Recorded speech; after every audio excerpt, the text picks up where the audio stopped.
In addition, yesterday we achieved a total reset with China after productive talks in Geneva.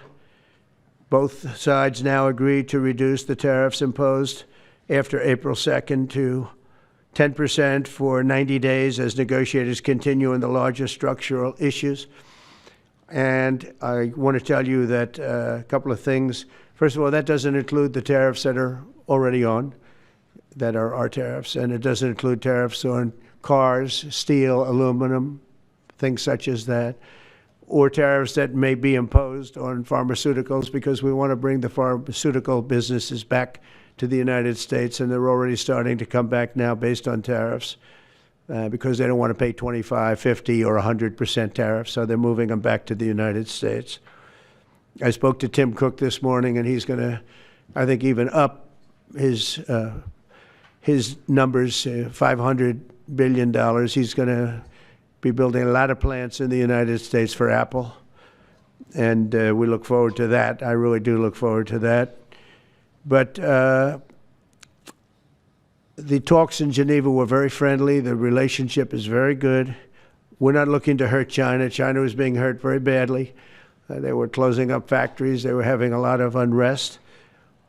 And they were very happy to be able to do something with us. And the relationship is very, very good. I'll speak to President Xi maybe at the end of the week. We have some other things we're doing. But one of the biggest things that we're doing, and I don't know if people realize this, but we made a great deal with China, a great trade deal. But it was a much bigger deal originally, and then they canceled it right in the last day. Some of you faces I remember were there when that happened. I remember you.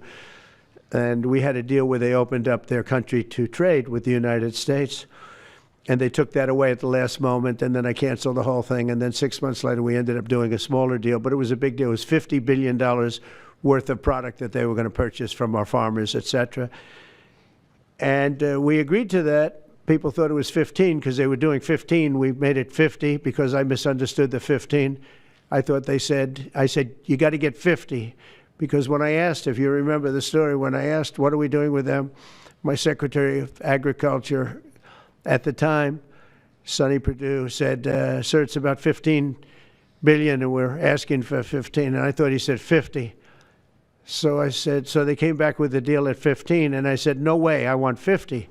Because you said 50. They said, sir, we didn't say that. Anyway, bottom line, I said, go back and ask for 50, and they gave us 50. And they were honoring the deal. And we would call them up a lot for the corn and for the wheat and for everything. They were honoring the deal. And then when Biden got in, they no longer honored the deal. There was nobody to call. I would call on an average of once every 2 weeks to say, come on, you have to speed it up a little bit. And our farmers were doing great. I said to them, buy more land and bigger tractors, if you remember. That's what happened. But the deal was a very good deal. But the best part of the deal was that we opened up China. China agreed to open itself up to American business to go in. And it would have been a great thing, I think, for China. They would be able to see things that they haven't seen. They would be able to buy products that they had never been able to buy. Would have been great for American business. I think it would have brought unity between China, better unity between China and the United States. And the bottom line is that they canceled it the last day. We were all set to sign it, and then I went a little bit angry. I got a little angry. I said, they canceled the deal. The deal was done. It was all ready to be signed, and people went over. They came back to me, sir, they don't want to sign the opening up China. Well, the biggest thing that we're discussing is the opening up China, and they've agreed to do that, but it's going to take a while to paper it. You know, that's not the easiest thing to paper.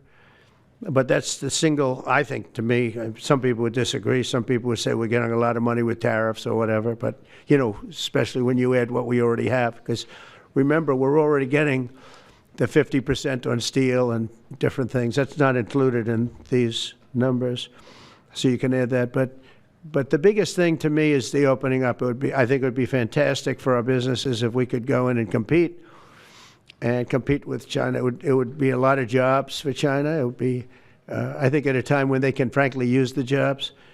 And that's what we're talking about. So that's a very very important element to add. So when Scott, I watched him speak the other day, and I think he didn't want to say it, but I said, it's okay to say it. Look, if we don't get it, we don't get it. But if we don't get it, it won't be a positive thing. But if we do get it, I think it's maybe the most important thing to happen. Because if you think about it, we opened up our country to China. They have very few restrictions. And they didn't open their country to us. Never made sense to me. It's not fair. And they've agreed to open China, fully open China. And I think it's going to be fantastic for China. I think it's going to be fantastic for us. And I think it's going to be great for unification and peace. China will also suspend and remove all of its non-monetary barriers. They've agreed to do that. Well, they're very numerous. But again, to me, the biggest thing that came out of that meeting is they've agreed. Now we have to get it papered, but they've agreed to open up China. It's going to be great for everybody. Subscribe to One India and never miss an update.